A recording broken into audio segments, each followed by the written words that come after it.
কষ্ট করে পরীক্ষার জন্য প্রিপারেশন নিলেন আপনি কয়েক মাস, কিন্তু ফলাফল যখন ভালো হয় তখন একটা আনন্দ আছে না নাই?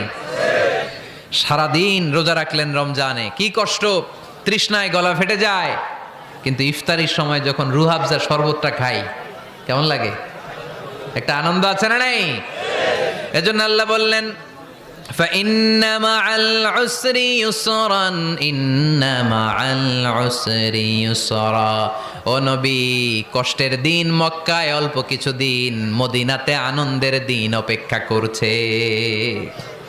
আমাদের জীবনে যদি দুঃখ কষ্ট আসে আমরা ধৈর্য ধরবো, তাওয়াক্কুল করবো একজনের উপর, তিনি কে? কারণ আমরা বিশ্বাস করি কষ্টের দিন এটা চিরকালের জন্য নয়, সামনে আনন্দের দিন আমাদের জন্য সেট করে রেখেছে কে? তাহলে আমরা সূরাতুল ইনশিরাহ থেকে 3টা নেয়ামতের বর্ণনা শুনলাম, বিশ্বনবীকে কি সান্ত্বনা দেয়া হলো সেটা শুনলাম। এবার 2টা গাইডলাইন শুনে তাফসীর আমরা শেষ